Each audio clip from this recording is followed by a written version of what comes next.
우리 하나님을 경외하며 행할 것이 아니냐. 이런 제목으로 느헤미야 강의를 이어가겠습니다. 유다 백성들이 예루살렘 성벽을 재건하면서 그들이 감당해야 했던 어려운 일들은 외부의 적들을 통한 회방과 위협만이 아니었습니다.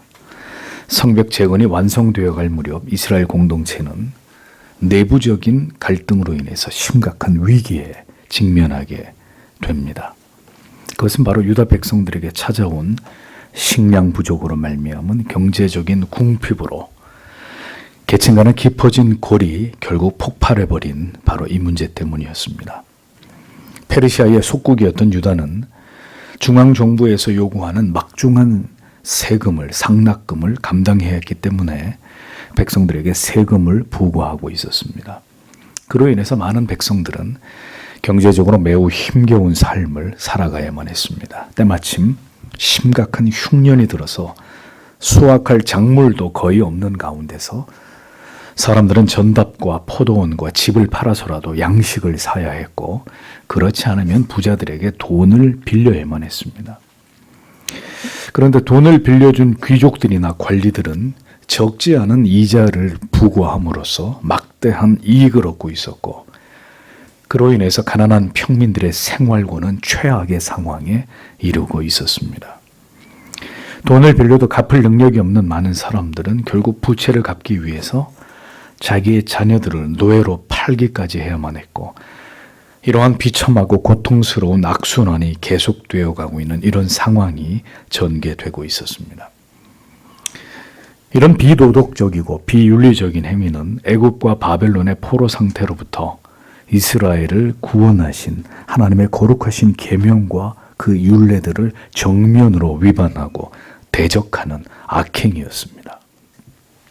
하나님의 백성들이면서도 그 거룩한 정체성을 망각해버리게 될 때 세상 사람들처럼 잔인하고 비정하고 돈 앞에서 탐욕적인 추악한 존재로 신자들도 전락될 수 있다는 사실을 우리는 유다 백성들의 모습을 통해서 보게 됩니다.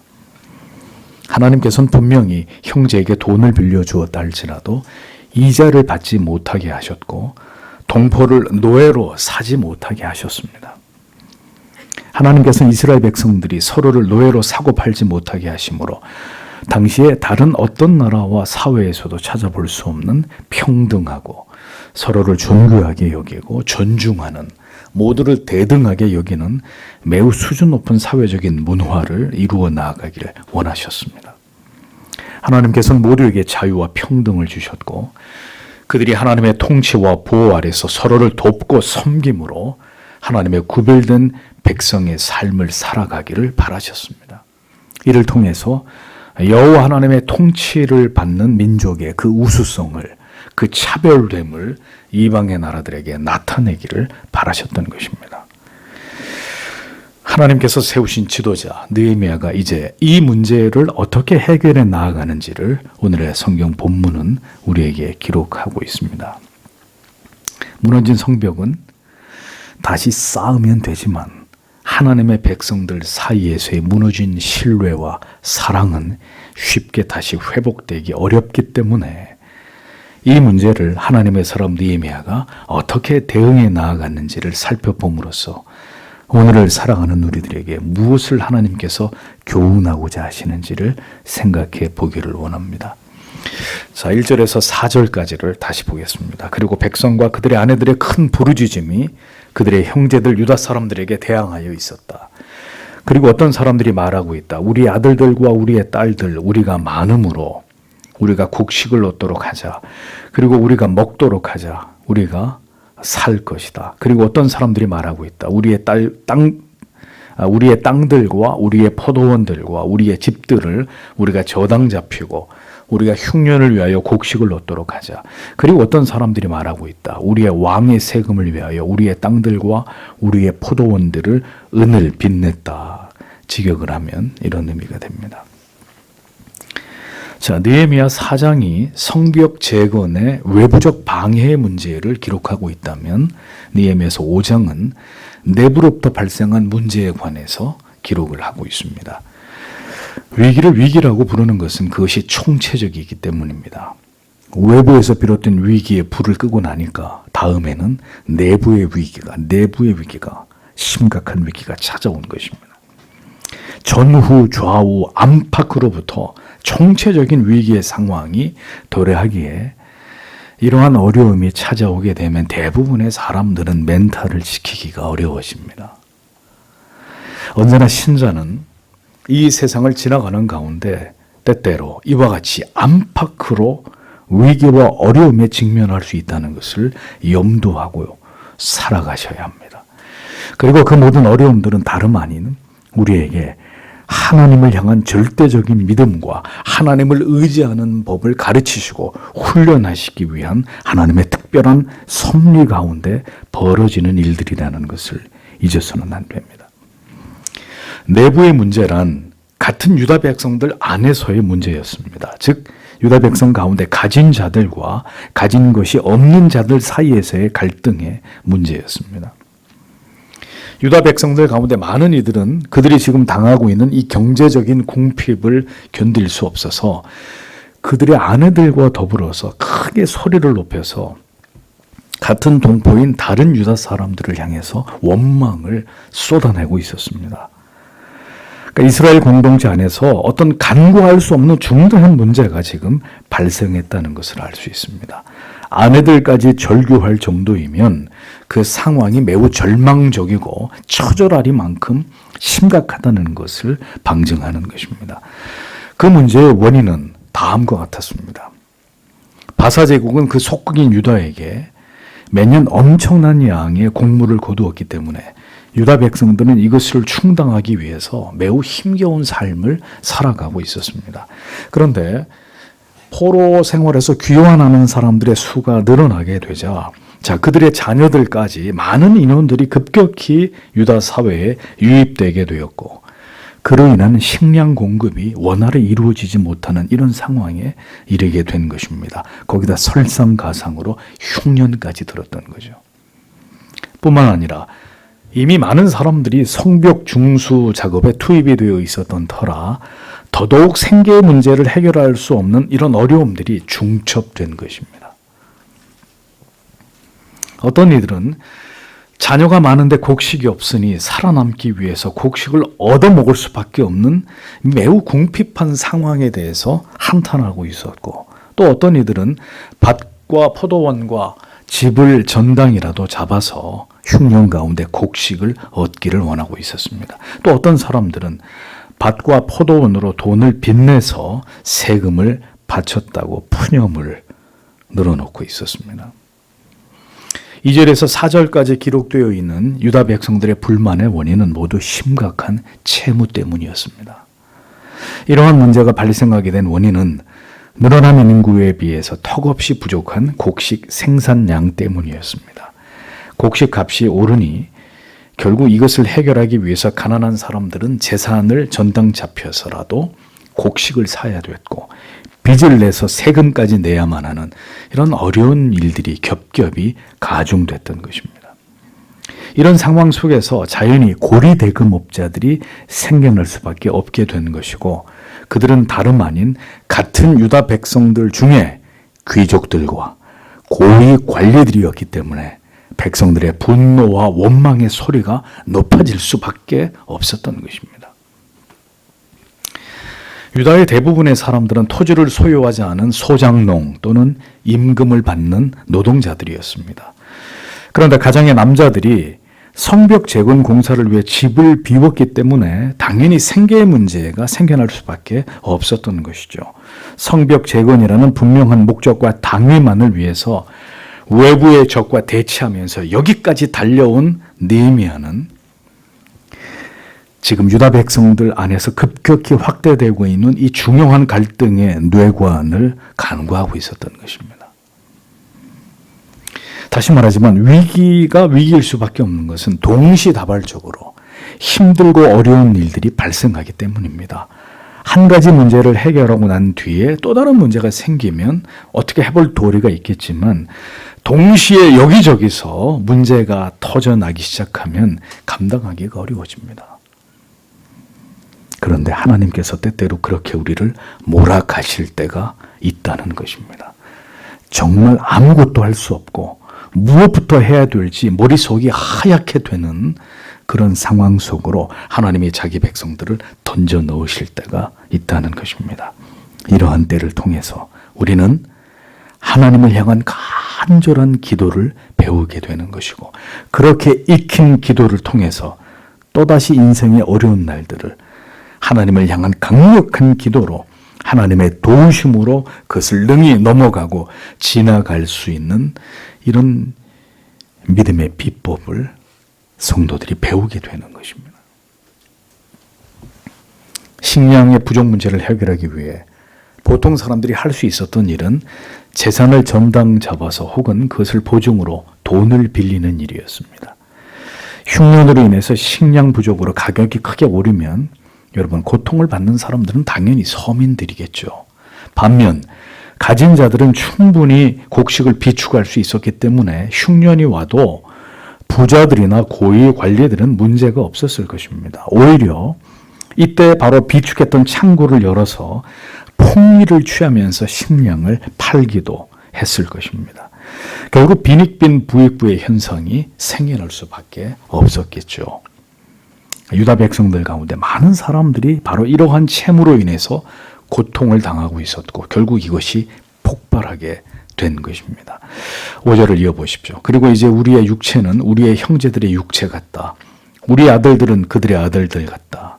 그런데 보라, 우리가 우리 아들들과 우리의 딸들을 팔고 있다. 그리고 우리의 딸들 중에 얼마는 종들로 팔린 자들이 있다. 그러나 우리의 손에 힘 안에 없다. 그리고 우리의 땅들과 우리의 포도원들이 다른 사람들에게 이렇게 기록이 되어 있습니다. 자, 빈곤과 기근으로 재산을 전당 잡히고 부채로 고통당하는 유다 백성들의 절규가 이어지고 있습니다. 그러니까 자기들도 모두 함께 유다 백성들과 한 형제와 다름없는데 자기들은 지금 빚을 갚을 길이 없어서 결국 아들들과 딸들을 노예로 팔지 않으면 안 되는 이런 처지에 놓였다는 거죠. 너희들도 아들, 딸이 있고 우리도 아들, 딸이 있는데 너희들의 아들, 딸은 잘 먹고 잘 살고 우리의 아들, 딸들은 지금 노예로 팔려 나가야 되는 이런 상황이 됐다고 그들은 그 고통스러운 심경을 토로하고 있었던 것입니다.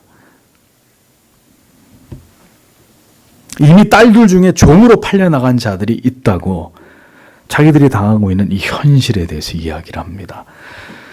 돈을 갚지 못해서 그것을 대신해서 채무자나 그 가족이 채권자에게 노동력으로 그것을 갚게 되는 경우는 종종 있었던 일입니다. 그거는 크게 문제가 되는 일이 아니에요. 그런데 문제는 고리를 취했다는 것입니다. 빚 때문에 팔려 나가게 되는 딸들은 보통 채권자에게 성적인 착취를 당하거나 혹은 채권자의 첩이 되는 경우들도 종종 있었습니다. 참으로 비참한 지경에 이를 수밖에 없었던 것이죠. 이렇게 재산을 다 팔고 자신의 자식들까지도 노예로 팔아도 도무지 빚을 속량할 능력이 그들에게 주어져 있지 않았기 때문에 그들은 이토록 지금 한탄하고 있었고 원망하고 있었고 분노하고 있었던 것입니다. 이 모든 비극이 다른 나라 사람들을 통해서 일어나고 있었던 것이 아니라 같은 동족인 유다 백성들 가운데 부유한 귀족들이나 관리들에 의해서 이 같은 악행이 자행되고 있었던 것입니다. 참으로 악한 일들입니다. 돈의 노예가 되어버리면 인간의 도리도 양심도 다 마비되어 버리는 것입니다. 그래서 돈을 사랑함이 일만 악의 뿌리라고 말씀하고 있는 것입니다.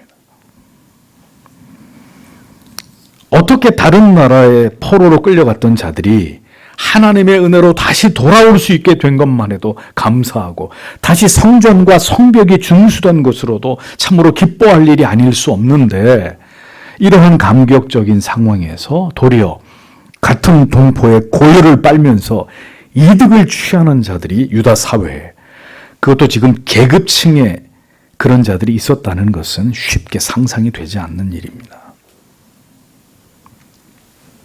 돈에 눈이 멀어버리면 하나님의 백성들이라 하는 자들조차도 이렇게 이기적이고 탐욕적인 그런 인간들로 전락될 수 있다는 것을 잊지 마십시오.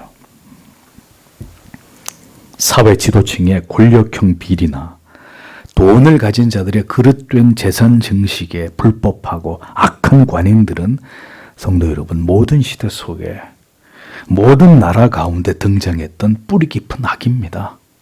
그게 어제 오늘 일이 아니라 오래전부터 그래 왔다는 거죠. 가진 자들에 의해서. 결국 해결되지 않는 인간의 탐욕이 부른 추악함입니다. 그러니까 모두가 그런 것은 아니지만 언제나 가진 자들이 더 악랄하고 더 탐욕적인 이런 모습들을 드러낸단 말이죠. 그래서 잠언 23장 4절에 부자 되기에 애쓰지 말고 내 스스로 지혜를 버리라고 말씀하고 있는 것입니다. 하나님이 재물 얻을 능을 주셔서 그것으로 하나님을 기쁘시게 하는 일에 사용하는 부자는, 돈이 많은 자는 예외입니다. 그러나 수단과 방법을 가리지 않고 신자가 부자가 되려고 하는, 이것은 성경이 우리에게 말씀하고 있는 바가 아니란 말이에요. 그로 인해서 하나님을 잃어버릴 수 있기 때문입니다. 하나님과 멀어질 수 있기 때문입니다. 하나님을 의지하고 그 법을 두려워하기보다는 돈을 의지하고 교활한 인간의 지혜를 더 의지하게 될 수 있기 때문입니다. 돈과 권력을 가진 자들이 다 그런 것은 절대로 아니지만 왜 항상 그것들을 움켜쥔 자들은 타락과 부패의 길로 가게 되는 것일까요? 왜 그렇게 악하고 잔인하고 포악하고 무사람들에게 결코 행해서는 안 되는 물질로 인해서 사람에게 견디기 힘든 고통과 괴로움을 주는 그런 악한 일들을 행하는 것일까요? 왜 하나님께서 주신 물질이, 돈이 이렇게 악하게 사람들을 무자비한 고통으로 몰아넣는 것일까요? 성도 여러분, 돈이 절대로 나쁜 것은 아닙니다. 물질을 올바르게 사용하면 그것으로 하나님의 영광을, 하나님의 사랑을, 하나님의 긍휼과 자비를 드러내고 하나님의 뜻을 이루는 중요한 수단이 되기도 할 것입니다. 문제는 이 돈에 대해서 인간의 더러운 탐욕의 죄성이 작동하게 되고 그 돈 때문에 눈이 멀어서 하나님께서 바라시는 바 사랑과 자비와 긍휼의 마음이 모두 증발해버리는 것입니다. 자본주의 시장 경제 체제는 하나님께서 주신 각자의 재능을 통해서 하나님의 백성들이 서로를 돕고 섬김으로 그로 인해서 수익을 창출해서 함께 잘 살아가도록 하신 하나님이 우리에게 주신 방식입니다. 그런데 문제는 이러한 삶의 방식에 필연적으로 돈의 흐름이 생겨나게 되는데 그로 인해서 바로 인간의 추악한 죄악이 거기서 발생하게 되는 것입니다. 그게 뭘까요? 탐욕입니다. 더 많이 갖고 속여서 취하고 빼앗고 어려운 자들에게까지 그들의 고통 따위는 돌아보지 않고 자기의 이익을 추구하려는 이 인간의 잔인하고 매정한 이 타락의 죄성이 생겨나게 되는 것이니 자본주의 시장 경제 체제가 타락하게 되고 계급 간의 심각한 갈등이 일어날 수밖에 없는 이런 구조적인 문제가 그 안에서 결국 생겨나게 되는 것입니다. 가진 자들이 가지지 않은 자들, 부족한 자들을 배려하고 그 부분을 자발적으로 채워줘서 그들이 궁핍을 면하도록 하고 모두가 함께 공존하는 길을 모색하면 되는데 그렇게 하지 않으니 문제가 발생하게 되고 꽁 잡는 게 매라는 식의 결국 국가가 개입하는 모든 것을 국가가 개입해서 혹은 어떤 제도에 의해서, 법에 의해서 모든 것을 평등하게 만드는 이런 전체주의가 그 해법이라고 믿는 이런 사회주의적 관점의 주장이 나오게 되는 것입니다. 인간이 이게 통제가 안 되니까 국가가 나서서 권력이 결국 이 문제를 해결해야 되는 것이다. 이런 주장이 나오는 것이죠. 그러나 이러한 주장을 따르게 되면 결국 실패한 마르크스주의처럼 모두가 잘 사는 길이 아니라 모두가 망하는 길로 모두가 못 사는 길로 행하게 되는 취약점이 발생할 수밖에 없게 되는 것입니다. 16세기에 프랑스의 가장 뛰어난 시계 제조 기술을 가진 자들 대부분은 독실한 개신교 신자들, 위그노들이었습니다. 그러나 프랑스에서 카톨릭에 의해 대대적으로 핍박을 받게 되는 일들이 일어나게 되자 이때 위군어들이 대거 스위스로 피난을 가게 됩니다. 그렇게 해서 유럽 최고의 시계 제조 기술이 스위스 제네바로 넘어가게 된 것입니다. 스위스의 민주주의를 기반으로 프로테스탄트 중산층이 만들어지게 됐고 그들의 성실과 헌신으로 사회적인 발전이 이루어지게 되었습니다. 이민자나 여성들도 작업에 고용을 시켰고 시계 제작 업무를 표준화해서 저 가난한 마을과 작은 시골 도시에 사는 사람들에게도 도급을 주어서 모든 사람들이 경제적으로 큰 혜택을 받게 했습니다. 돈이 이렇게 흘러가고 모두가 함께 그 노력한 대가에 대한 이익을 공유하도록 건강한 경제 구조가 자본주의 시장 경제를 이끌어가는 핵심의 정신이 되어야 하는 것이죠. 하나님의 법대로 가난한 자들에게 여유로운 자들이 그들을 배려하고 이익을 합리적으로 분배함으로 모두가 함께 인간다운 삶을 살아갈 수 있도록 상호 배려하고 존중하고 열심히 일한 대가를 정직하게 되돌려 주어서 결국은 열심히 일하는 사람들도 차차 경제적으로 생활이 나아져서 여유롭게 될 수 있는 그런 건강하고 합리적인 사회를 만들어 나아가야 될 책임이 그리스도인들에게 있다는 것입니다. 유다 사회는 지금 진통을 겪으며 계층 간의 갈등이 심각한 위기를 만들어내고 있었습니다. 가진 자들이 없는 사람들의 그 어려움을 외면한 채로 자기들의 주머니만 채우려고 가진 자들이 더 많은 것을 취하려고 그렇게 탐욕을 부리고 있었고 이제 느헤미야는 이 문제를 해결하기 위해서 일어나게 되는 것입니다. 언제나 이러한 문제가 발생할 때 제일 좋은 방법은 자율적으로 문제들을 해결하는 것이지만 그렇지 않을 때는 공정한 법을 통해서 이러한 문제들을 해결하고 조정해서 갈등을 해소해 나아가도록 해야 합니다. 가난한 자의 절망적인 고통의 문제와 그리고 가진 자들의 이기적인 그 포악함과 부도덕함 그리고 그들의 부와 권력을 이용해서 자행하는 불법적인 이익 추구의 문제들을 해결해 나아가는 것도 결국 느헤미야 총독 같은 지도자들이 국가의 지도자가 해결해야 될 문제인 것입니다. 그래서 올바른 결정권을 가진 청렴한 통치자가 필요하고 백성을 사랑하는 정치인들이 공명정대한 법관들이 그 사회에 존재해야 되는 것입니다. 그들은 바로 백성들의 고통과 불균형을 해결해야 되는 자들로 하나님이 그들에게 그와 같은 권위를 주신 자들이기 때문입니다. 자, 이제 느헤미야가 이 문제를 어떻게 대응하는지를 보십시오. 6절에서 8절. 그리고 내가 그들의 부르짖음과 이 말들을 들었을 때 그것이 나에게 매우 노여웠다. 그리고 나의 마음이 나의 위를 다스렸다. 그리고 내가 귀족들과 지방 관리들과 다투었다. 그리고 내가 그들에게 말했다. 너희가 그의 형제 각자에게 이자를 받고 빚을 주고 있다. 그리고 내가 그들에게 대항하여 큰 집회를 만들었다. 그리고 내가 그들에게 말했다. 우리는 우리의 형제들 곧 이방 민족들에게 팔린 유다 사람들을 우리 안에 충분함까지 속량했다. 그러나 또한 너희는 너희의 형제들을 팔려고 한다. 그리고 그들이 우리에게 팔리려 한다. 그리고 그들이 침묵했다. 그리고 그들은 말을 찾지 못했다. 이렇게 직역이 됩니다. 유다 백성들의 절규와 그들의 호소를 들은 느헤미야가 격분하게 됩니다.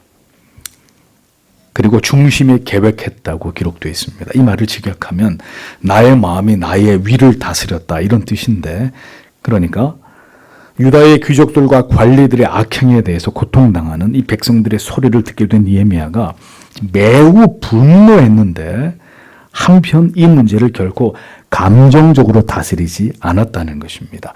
자신의 위를 다스렸던 말은 자기의 마음을 감정을 억누르고 이성적으로 이 문제에 접근하기 위해서 그가 노력했다는 뜻입니다. 언제나 우리가 어떤 문제에 접근하고 그것을 하나님의 방법으로 해결하려고 할 때는 절대로 감정적으로 흥분한 상태로 행하는 것이 아니라 언제나 이성적으로, 영적으로, 신앙적으로 깊이 이 문제를 다루기 위해서 한 걸음 뒤로 물러나야 되는 것입니다. 느헤미야는 유다의 총독으로서 그들의 지도자로서 이제 이스라엘의 백성들의 민장들과 귀족들을 꾸짖고 있었습니다. 그들의 가장 큰 죄목은 어려운 가운데 처해 있는 동포들을 상대로 부채에 대한 강제 이자 징수를 고리대금업을 한 악행 때문이었습니다. 이는 하나님께서 금하신 법을 어긴 명백한 죄였습니다. 가진 자들의 오만함이었습니다. 부자들의 가장 큰 죄가 무엇이냐? 그 재물이 모두 자기들 것이라고 믿는 거예요. 내 거라고 생각하는 거예요. 하나님께서 그에게 재물 얻을 능력을 주셔서 그에게 더 많은 물질을 맡기셨고 그 물질로 하나님을 대신해서 많은 선하고 아름다운 일을 하도록 은사적으로 하나님이 그에게 재물을 주신 것인데 그것을 사유화해서 자기의 것으로 여긴 것이 부자들의 가장 큰 죄가 되는 것입니다. 더 가진 자는 덜 가진 자들과 나누라고 주신 하나님의 것이란 말입니다. 그의 것이 아니라. 모든 게 다 하나님의 것이지만 특별히 더 부유하게 하신 모든 것은 타인을 위해서 그것을 선용하도록 하신 하나님의 뜻이라는 것을 그리스도인들은 기억하셔야 됩니다. 권력을 사유화하는 자, 그리고 물질을 사유화하는 자, 그 권력과 그 물질 때문에 결국 하나님의 두려운 징계를 피할 수 없게 될 것입니다. 자기의 것이 아닌데 자기의 것으로 착각한 그 벌을 반드시 받게 되어 있는 것입니다. 모든 그리스도인들이 물질에 대해서 이러한 마인드를 가진다면 여러분 세상은 더 여유로워지지 않겠습니까? 탐욕을 가지고 물질의 노예가 되어서 우상을 숭배하는 자들은 결단코 거듭난 하나님의 백성들이라고 볼 수 없습니다. 성경에는 형제에게서 이식을 취하거나 혹은 돈을 빌려주면서 이자를 받는 것을 분명히 금하고 있습니다. 하나님께서 금하신 것을 인간의 사악한 탐욕이 발동해서 악을 행하고 있었으니 이로 인한 고통과 절규의 소리가 터져 나올 수밖에 없었던 것은 당연한 일이었던 것입니다. 하나님의 법을 따르지 않기 때문에 언제나 사회에서 고통당하는 사람들의 비명소리는 사라지지 않는 것입니다. 가진 자들이 없는 자들을 억울하게 하는 일들을 그치지 않기 때문에 그들의 고통은 멈추지 않고 있고 하나님께서는 이 모든 일들을 불꽃 같은 눈으로 모두 지켜보고 계신다는 거예요. 그리고 선악간에 그 모든 것에 대해서 심판하시는 것입니다. 성도 여러분, 게으른 자를 먹이는 것은 하나님의 뜻이 아닙니다. 성경은 일하기 싫어하는 자 먹지도 말고 게으른 자는 개미에게 가서 그 하는 것을 보고 배우라고 말씀하고 있습니다. 게으른 자는 꾸짖어서 그가 성실하게 땀을 흘리면서 일을 하게 만들어야 되고 성실하게 살도록 지도하고 계몽해야 합니다. 그러나 그렇게 할 만한 힘이 없는 사회적 약자들, 유대 사회에서는 과부와 고아로 대표되는 이런 자들에 대해서는 마땅히 그들의 생계를 보장하고 그들이 살아갈 수 있는 힘을 보태주어야 합니다. 그게 하나님의 뜻입니다. 하나님께서는 유다 백성들을 오랜 포로 생활에서 귀환시키시고 다시 터전을 잡게 하시고 나아가서 성전과 성벽을 재건하게 해서 다시 그들을 회복시키고자 하는 이런 계획을 이루어가고 계셨는데 어처구니 없게도 이스라엘 백성들 사이에 특정 계급의 사람들이 이러한 문제들을 일으키면서 심각하게 부패와 타락으로 치닫고 있었다는 거죠. 참으로 인간이란 어쩔 수 없는 존재에 지나지 않다는 것을 깨닫습니다. 그러니까 미련하고 어리석어서 깨닫지 못하는 짐승과도 같은 그런 자들이 인간이란 말입니다. 부패와 타락을 보았으면 그것을 피하고 올바른 길로 가야 하지만 기어이 또다시 권력을 등에 업고 자기들의 부를 무기 삼아 또다시 악하고 어리석은 죄를 저지르는 게 인간입니다. 세상은 절대로 달라지지 않아요. 다음번엔 또 누가 악을 저지를 차례인가 이것만 바뀔 뿐이지 세상은 계속 그 길로 가게 돼 있는 것입니다. 사태의 심각성을 알고 있었던 느헤미야는 대회를, 큰 집회를 열게 됩니다. 그리고 이스라엘 백성들 모두를 소집시킵니다. 이 대회의 성격은 귀인들과 민장들의 죄를 공개적으로 꾸짖고 책망하기 위해 소집된 집회입니다. 그러니까 공개 치리를 하는 거죠.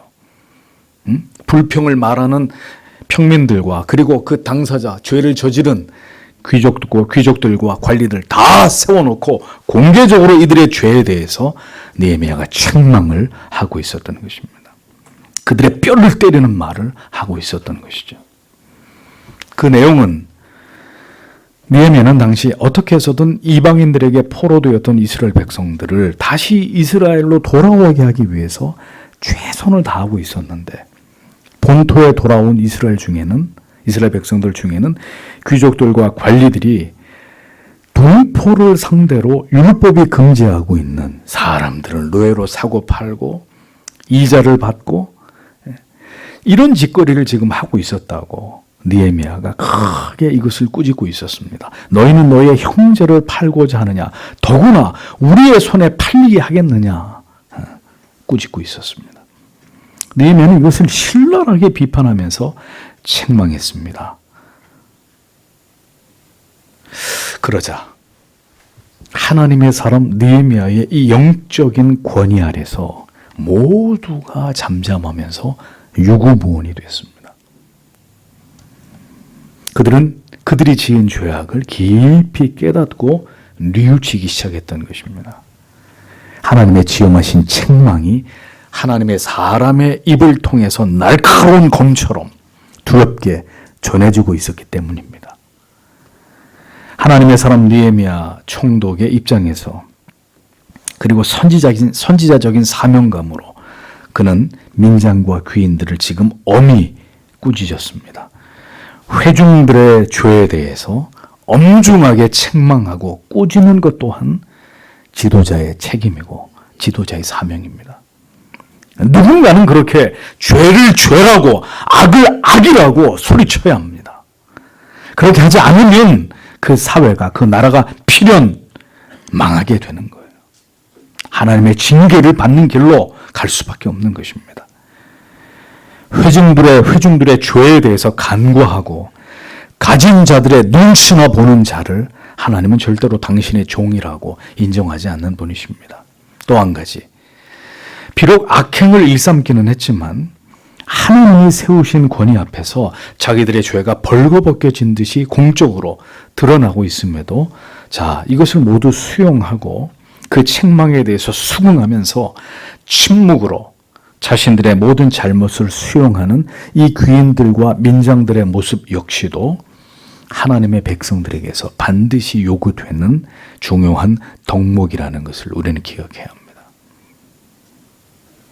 하나님께서 느헤미야를 통해서 그들의 죄악을 낱낱이 드러내실 때 그들은 자기들의 죄를 자복하고 인정하고 있었습니다. 그리고 느헤미야가 제시하는 대안을 듣게 됩니다. 9절에서 10절. 그리고 내가 말했다. 너희가 행하고 있는 그 일이 좋지 않다. 우리의 대적들인 이방 민족들의 조롱 때문에 너희가 우리 하나님의 경외함 안에서 행할 것이 아니냐. 그리고 또한 나의 형제들과 나의 종들은 그들 가운데 은과 곡식을 빌려준다. 청컨대 우리가 이 이자 받기를 그치자라고 기록이 되어 있습니다. 느헤미야의 책망이 계속 이어지고 있습니다. 귀인들과 민장들은 이미 그들의 죄를 깨달아 알고 있었습니다.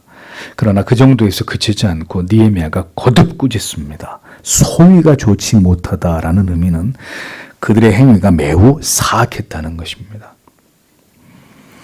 느헤미야는 이렇게 분명하고 적나라하게 그들의 죄를 드러내고 있었습니다. 무엇을 잘못했는지를 정확하게 짚어내고 있었습니다. 그렇게 그들의 죄악을 책망하는 데는 다음과 같은 이유 때문입니다. 그들이 그같이 자기의 동포들의 피를 빠는 것을 이방인들이 보게 되었을 때 이것을 얼마나 그들이 비웃고 조롱하면서 나아가서 하나님을 없이 여기게 될지에 대해서 너희가 생각했어야 된다는 것입니다. 교회와 성도가 세상 사람들의 상식을 벗어나는 행동을 하게 되면 여러분, 세상 사람들의 조롱과 비웃음의 대상이 될 수밖에 없는 것 아니겠습니까?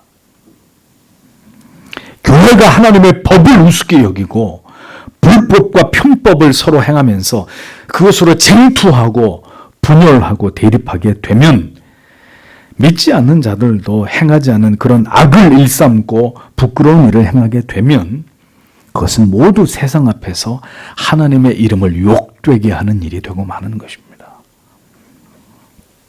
성도들끼리 분쟁을 하고 서로 돈을 빌려주는데 갚지 않고 이런저런 불화가 일어나게 되고 윤리와 도덕에서 벗어난 짓들을 성도가 일삼게 된다면 하나님의 존재하심에 대해서 세상이 어떤 태도를 취하겠습니까? 온갖 멸시와 조롱과 혐오의 감정을 거침없이 드러내겠죠. 누구를 향해서? 교회와 성도와 그들이 믿는 하나님에 대해서. 그래서 여러분 거듭 말씀드리지만 지금 이 시대 모든 대중문화를 한번 보십시오. 하나같이 영화나 드라마 속에서 세속의 음악들 속에서 기독교는 이미 조롱과 조소의 대상이 되어버렸습니다. 그리스도인들은 세계관과 가치관, 이 다른 이 약한 세상에서 그들이 쫓아올 수 없는 탁월한 삶으로 사랑과 관용과 정의와 정직으로 성실과 선행으로 그들에게 귀감이 되는 자들이 되어야 합니다. 그것이 무너지면 복음을 전할 수 있는 길도 모두 막히게 되고 마는 것입니다. 민장들과 귀인들이 이같이 악을 행한 것은 전혀 하나님의 이름의 존귀함을 그들이 의식하지 않았기 때문입니다. 즉 하나님을 두려워하는 마음이 그들 안에 없었기 때문이라는 것입니다. 오직 자기들의 탐욕을 채우는 일에만 급급해서 하나님과 그 율법과 규례들의 가치들을 모두 그들이 멸시한 것입니다. 하나님을 두려워하지 않으니 어리석은 인간의 길로 인간의 악한 마음대로 그렇게 부끄러운 죄악들을 저지르게 되었던 것입니다. 하나님을 두려워하지 않을 때 인간은 지극히 어리석은 길로 행하게 되어 있습니다. 자신이 행하는 것이 죄인지조차도 분별하거나 깨닫지 못하는 이런 어리석음에 처하게 됩니다. 양심이 화인을 맞게 되고 도무지 영치가 없는 이런 부끄러움을 모르는 추악한 존재가 되는 것입니다.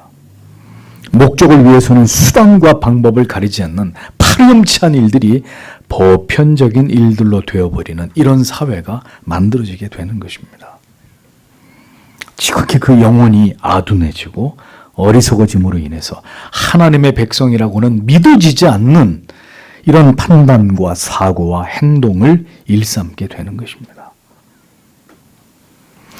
그래서 그것을 책망하고 꾸짖을 때 깨닫고 회개하고 돌아오면 그나마 다행입니다. 그것을 전혀 깨닫지 못하면 그는 그것으로 그 자신이 멸망의 자녀임을 증명하게 되는 것입니다. 하나님을 두려워하는데 어떻게 자기의 이익을 위해서 악행을 범하고 그렇게 탐욕적인 죄에 대해서 부끄러움을 느끼지 않을 수 있겠습니까? 하나님을 두려워하는 사람이. 그게 어떻게 가능한 일입니까?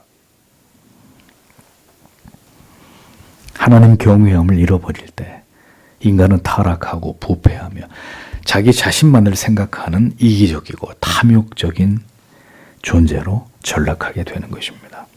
모든 하나님의 법을 잊어버리게 되고 수단과 방법을 가리지 않고 불신자와 방불한 삶으로 황금을 우상처럼 여기고 탐욕을 따라 죄악을 향해 달려가게 되는 그런 자들이 되는 것입니다. 하나님도 중요하지 않고 그 계명도 전혀 영향을 미치지 못합니다. 물질의 눈이 뒤집힌 채로 그렇게 눈에 보이는 세상이 전부인 것처럼 살아가게 되는 것입니다. 느헤미야는 자신과 그리고 형제들 그리고 자신의 부하들까지 모두 돈과 곡식을 백성들에게 빌려주는 일을 우리도 하고 있다고 말합니다. 이건 불법한 일이 아니기 때문이죠. 그러므로 돈을 빌려줄 수는 있지만 이제 느헤미야가 말합니다. 우리가 그 고통을 겪는 자들에게 이자를 받지 말자. 이자를 받지 말자. 명령을 하는 것이죠. 빌려줄 수 있는 여유가 있는 자들이 이토록 힘겨워하는 자들을 배려하고 그리고 하나님의 말씀을 지켜 순종함으로 이자를 받는 일을 멈출 것을 느헤미야는 지금 말하고 있었습니다. 어려움 가운데 있는 자들에게 돈을 빌려주어서 그들을 도울지언정 그들에게 이자를 받는 일은 절대로 행하지 말 것을 그 대회를 통해서 결의하고 있었습니다. 여러분, 가진 자들이 가지지 못한 자들을 배려하고 돕지 않으면 세상의 균형이 어떻게 이루어지겠습니까? 있는 사람들은 그 돈이 없어도 살아가는데 지장이 없지만 없는 사람들에게는 그 돈이 없으면 생계가 막막해지기 마련입니다. 서로의 처지를 돌아보아서 그 짐을 가볍게 해주는 일이 필요하다는 것이죠. 그래서 여러분 구약의 안식년 제도나 희년 제도도 바로 이와 같은 맥락에서 그 고질적인 가난에서 그 채무에서 벗어나게 해주시려고 하는 하나님의 긍휼과 자비의 뜻과 섭리가 나타나고 있는 그런 제도란 말이죠. 땅의 주인이 너희가 아니라 나 여호와 하나님이다. 내 것이다. 너희의 것이 아니다.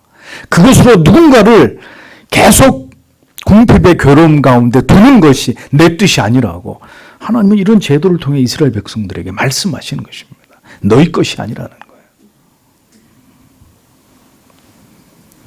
느헤미야는 자기를 비롯해서 자기의 측근들을 포함해서 그렇게 해야만 하는 모든 자들이 하나님의 법에 순종함으로 즉시 이자 받기를 멈출 것을 촉구했습니다.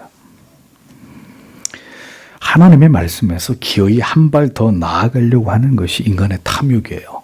멈추라고 하는 지점에서 멈춰야 되는데 거기서 조금 더 나아가는 게 죄고 그 어리석은 죄가 우리 모두를 고통스럽게 하는 것입니다. 성경은 분명히 도둑질을 금하고 있습니다. 그것은 타인의 것을 훔치는 것만이 아니라 내 이익을 위해서 타인의 재산과 육신의 노동을 착취하는 것까지를 다 포함시킵니다. 그러니까 나에게 이익을 얻게 하기 위해서 타인을 망하게 하거나 그의 자녀를 노예로 팔도록 만드는 것은 결국 죄책에서 벗어날 수 없는 일이라는 것을 성경은 분명히 말씀합니다. 내가 이익을 얻게 하기 위해서 다른 사람들 눈에서 피눈물이 나게 하는 일을 신자는 행치 말아야 되는 것입니다. 11절에서 12절에 느헤미야는 더 구체적인 방안을 제시하고 이에 대해서 귀인과 민장들의 반응이 기록이 되어 있죠. 청컨대 너희는 오늘이라도 곧장 그들에게 돌려보내라. 그들의 땅을, 그들의 포도원을, 그들의 감람원들, 그리고 그들의 집들, 그리고 너희가 그들에게 빌려준 은과 곡식, 새 포도주와 기름의 100분의 1로부터 그리고 그들이 말했다. 우리가 돌려보낼 것입니다. 그리고 우리가 그들로부터 요구하지 않을 것입니다. 우리가 당신이 말씀하신 대로 이같이 행할 것입니다. 그리고 내가 제사장들을 불렀다. 그리고 내가 그들에게 이 말대로 행하도록 맹세시켰다. 이렇게 적고 있습니다. 느헤미야가 민장들과 귀인들에게 말했습니다. 오늘이라도 담보를 잡은 그들의 전토, 포도원, 집, 감람원 다 다시 돌려주고 이자로 받은 돈이나 혹은 기름의 100분지 1을 다 돌려보내라고 말합니다. 기름의 100분지 1은 당시 채권자가 자기들이 빌려준 빚에 대해서 적용했던 월 이자로 그렇게 보입니다. 고대 문헌에는 이 시기에 이율이 한 12% 정도 됐다고 기록되어 있습니다. 당시 바사의 이율이 20% 정도였으니까 그리 높은 것은 아니었습니다. 그럼에도 이는 성경이 금한 일이고 당시 흉년과 성벽 재건으로 인해서 상업에 몰두하지 않은 많은 사람들이 경제적으로 어려움을 느끼고 있었기 때문에 느헤미야는 즉시 이 같은 조치를 단행해서 고통당하는 자들의 숨골을 틔워주고 있었다는 것을 볼 수 있습니다. 그러니까 생계를 위해서 그들이 담보를 내줄 수밖에 없었던 그들의 돈과 곡식과 포도주, 기름 등에 대해서 그리고 아직 지불하지 않은 이자에 대해서 전액 이것을 면제해 주라고 느헤미야는 지시를 내리게 됩니다. 즉각적으로 이 문제를 해결해 나아가는 지도자의 모습을 보십시오. 느헤미야가 여러분 귀족들과 관리들의 재산을 강제로 빼앗아 가지고 고통당하는 자들에게 일괄적으로 다 나눠준 게 아니었습니다. 만약에 그렇게 하면 이건 또 다른 도둑질이 되는 거예요. 이건 또 다른 종류의 죄가 악행이 되는 것입니다. 단지 그들이 하나님의 법을 어기고 불법적으로 이자를 취득한 것에 대해서 그리고 담보물을 잡은 것에 대해서 다 그것을 돌려주라 하고 행정명령을 내린 것이죠. 그들의 이러한 탐욕이 누군가에게는 삶을 더 이상 이어가지 못할 만큼의 큰 고통이 되었기 때문입니다. 그들은 지금 매우 어려운 형편에 처해 있었기 때문에 그렇게 해서 모두 함께 사는 길을 모색할 수 있도록 느헤미야는 이 방안을 제시했던 것입니다. 그리고 이 느헤미야의 지시에 대해서 보십시오. 귀인들과 민장들은 모두 그대로 행하고 담보물을 다 돌려보내고 아무것도 더 이상 어떤 이자도 백성들에게 요구하지 않겠다고 결심을 합니다. 느헤미야는 그들의 모든 대답에 대해서 제사장들을 불러서 그 앞에서 맹세하게 하고 공증을 하게 합니다. 즉, 이 모든 약속을 하나님께 권위를 위임받은 제사장들 앞에서 행하게 하므로 이것이 이웃에 대한 약속일 뿐만 아니라 하나님 앞에서의 약속임을 분명히 하면서 그들이 그 결정에 대해서 절대로 번복하지 못하도록 이렇게 조치를 취한 것을 볼 수 있습니다. 그리고 마지막으로 13절을 보십시오. 또한 내가 나의 옷자락을 떨쳤다. 그리고 내가 말했다. 이와 같이 하나님께서 그의 집과 그의 소유로부터 이 말을 수행하지 않는 모든 사람을 떨치실 것이다. 그리고 이와 같이 그가 떨쳐지고 비게 될 것이다. 그리고 이 회중의 모두가 말했다. 아멘. 그리고 그들이 여호와를 찬양했다. 그리고 백성이 이 말대로 행했다라고 기록이 되어 있습니다. 옷자락을 세차게 이렇게 뿌리치는 행위는 저주를 나타내는 상징적인 행위입니다. 그러니까 느헤미야는 이 맹세를 지키지 않는 자에게 저주가 하나님의 저주가 임할 것임을 선포하는 일종의 의식을 행하고 있었던 것입니다. 이러한 의식이 여호와의 이름으로 행하여지고 있었기 때문에 이 맹세를 지키지 않으면 하나님께로부터 저주를 받아서 그들의 모든 소유가 그들의 집과 산업이 모두 떨쳐질 것이다. 모두 망하게 된다. 하나님에 의해서 다 깡그리 잃어버리게 될 것이라고 느헤미야가 엄중하게 선언하고 있었습니다. 그러므로 성도 여러분, 잊어버리지 마십시오. 가난하고 어려운 자들을 돌아보지 않는 부의 축척은 축복이 아니라 저주입니다. 저주. 그렇게 해서 모은 모든 재산은 모두 손안의 모래처럼 굴뚝의 연기처럼 다 사라지게 될 것입니다. 당신 당대에 사라지지 않으면 우리의 자식들이 그것을 다 덜어먹고 거지가 되는 하나님 앞에 이런 벌을 받게 될 것입니다. 하나님께서 주신 것들을 하나님의 방법대로 법대로 자비와 양선을 목적으로 사용하지 않을 때 인간의 탐욕을 채우기 위한 목적으로 악하게 모으고 악하게 그것을 사용할 때 하나님께서는 반드시 그것들을 모두 회수해 가시는 분이시다. 성경이 분명히 말씀하고 있습니다. 이에 회중들이 모두 아멘이라고 화답합니다. 그 맹세가 깨어질 경우 그들에게 임하게 될 그 저주가 임할 때 우리가 모두 그것을 받아들이겠습니다. 라고 동의한 것입니다. 누구나 어리석은 탐욕으로 악을 행할 수 있습니다. 어리석은 욕심에 눈이 멀어서 다른 사람을 동포를 괴로움과 고통으로 몰아넣는 죄를 범할 수 있습니다. 그래서 문제는 돌이키는 것입니다. 그것이 부끄러운 죄임을 깨닫고 하나님의 영광을 가리우는 악한 이름을 발견하고 뼈를 깎는 회개를 통해서 다시 그것을 되돌려주고 이후에 다시는 그런 일이 일어나지 않도록 맹세해서 그 도에 순종하는 이런 태도가 신앙 안에서 반드시 요구되는 것입니다. 유다의 민장들과 귀인들은 분명히 하나님의 법을 어기고 죄악을 범했습니다. 그것도 동포를 상대로 추악한 악을 저질렀습니다. 그러나 느헤미야가 이에 대해 하나님의 분노를 드러내고 그것을 엄히 책망하자 전혀 지체하지 않고 어떻게 했습니까? 돌이켰습니다. 모든 것을 원래대로 되돌려 놓았습니다. 그리고 다시는 이러한 일들이 일어나지 않기를 여호와 하나님 앞에서 제사장들을 증인으로 삼아서 약속을 합니다. 여러분 무엇을 느낄 수 있습니까? 하나님의 사람, 하나님이 세우신 지도자 느헤미야가 모든 것들을 바로잡을 때 순적하게 이 모든 일들이 이루어지더라 하는 것입니다. 누구 하나 거칠게 대응하거나 혹은 느헤미야의 책망과 훈계를 무시하는 자 없이 모두 약속이나 한 듯이 하나님의 사람을 통해 지적받은 그 죄를 즉시 시인했고 그것으로부터 돌이켜 모든 것을 다시 원상태로 회복시켜 나아갔습니다. 그 모든 준엄한 책망을 공적으로 달게 받았습니다. 그리고 하나님 앞에서 맹세하고 그 맹세한 바를 즉시 이행했습니다. 적어도 여기까지는 돼야 그들이 하나님의 백성들입니다. 그들이. 잘못한 것을 공적으로 꾸짖어도 우리가 뭘 잘못했어. 다 그렇게 사는데. 이게 뭐가 잘못됐단 말이오. 궤변을 늘어놓으면서 부끄러운 줄도 모르는 그건 신자의 양심이 아닙니다. 이런 즉각적인 돌이킴과 변화가 나타날 때 그것이 진정으로 죄를 뉘우친 사람의 모습입니다. 그들은 느헤미야의 맹세에 아멘하면서 기꺼이 동의했고 이어 여호와 하나님을 찬송했다고 적고 있습니다. 죄를 회개하고 그 관계가 복원된 자들만이 여호와 하나님을 찬양하는 것이죠. 진정으로 돌이킨 자는 말뿐만 아니라 즉각적인 행위로 그것을 증명합니다. 백성들이 그 말한 대로 행하였다고 성경은 기록합니다.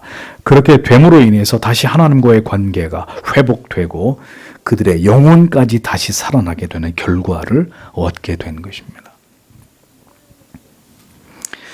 사람들에게 괴로움과 고통을 주면서도 자기의 양심을 속이고 하나님을 예배한다면 하나님이 그런 자의 예배를 받으시겠습니까? 전에 섬기던 교회에서 직업이 해결사예요. 해결사. 떼인 돈 받아내는 게 전문이에요. 그런 분이 안수 집사님이었어요. 이 말도 안 되는 일인 거죠. 말도 안 되는. 그러니까 적어도 이런 일들이 교회에서 일어나면 안 되는 것입니다. 그것은 하나님에 대한 모독이란 말이에요. 하나님의 사람, 기도하는 느헤미야. 그가 내부적으로 일어난 문제를 그 위기를 해결하는 모습을 보십시오. 하나님께서는 그로 말미암아 이 문제를 즉각적으로 그리고 매우 원만하게 해결하도록 역사하셨습니다. 문제가 없을 수는 없지만 하나님께서 세우신 자를 통해서 이 문제들을 해결하실 때 순적하게 그 불이 꺼지는 것을 볼 수 있다는 것입니다. 다시 말하지만 이 모든 것이 느헤미야에게 주신 하나님의 은혜이고 하나님의 능력이라는 것을 우리는 보게 됩니다. 하나님을 경외하고 사랑하는 자는 그래서 어떤 일을 만나게 되든지 하나님의 도우심 속에서 능히 그 모든 문제를 신속하게 해결해 나갑니다. 가정의 문제든지 사업의 문제든지 어떤 복잡한 관계의 갈등이든지 물질의 문제든지 어떤 문제든지 잊지 마십시오. 하나님이 함께 하시는 기도의 사람에게는 그것이 모두 해결하기 어려운 문제들이 절대로 아니라는 것이죠. 하나님이 그를 통해서 그 모든 문제들을 하나님의 뜻대로 하나님의 방법대로 하나님이 해결해 나가시는 것입니다. 하나님께서는 언제든 가장 어려운 문제들을 하나님께서 준비시키신 기도의 사람들을 통해서 풀어가시고 해결해 나아가셨습니다. 그러니까 이것만 보더라도 성도로서 우리가 이 세상을 지나가는 동안에 하나님의 뜻을 이루어 나아감에 있어서 무엇이 가장 중요한 수단이고 도구인지 여러분 그것을 절대로 잊지 않으셔야 된다는 거죠. 그게 뭡니까? 기도란 말이에요.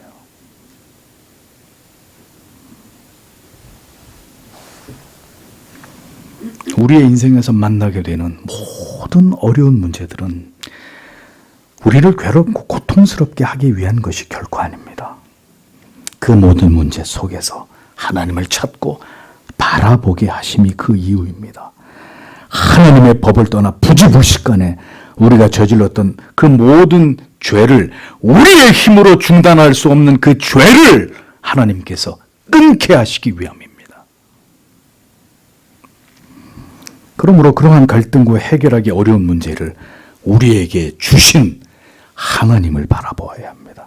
그리고 하나님께서 우리에게 원하시는 바가 무엇인지를 진리 안에서 깨닫고 속히 돌이켜야 합니다. 그리고 능하신 하나님의 도우심으로 그 문제들이 해결되어 나아가는 것을 경험하면서 더 하나님에 대한 견고한 믿음을 구축해 나아가는 복된 계기가 되게 해야 합니다. 무엇이든지 하나님의 방법대로 문제를 풀어가면 반드시 문제는 원만하게, 놀랍도록 순리대로 해결되는 것을 보게 됩니다. 하나님의 방법대로 해야 돼요. 사람의 방법이 아니라, 사람의 추악한 정치로 되는 것이 아니라 하나님의 방법대로, 하나님이 명하신 대로 바로 잡아가는 것입니다. 하나님께로 돌아가는 것입니다.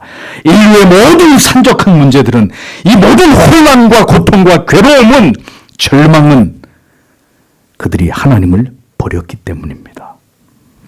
세상 사람들이 아니라 하나님의 자녀인 우리가, 바로 당신이 그 하나님을 잊고 그 사랑과 자비의 하나님을 멀리하고 살아온 결과물입니다.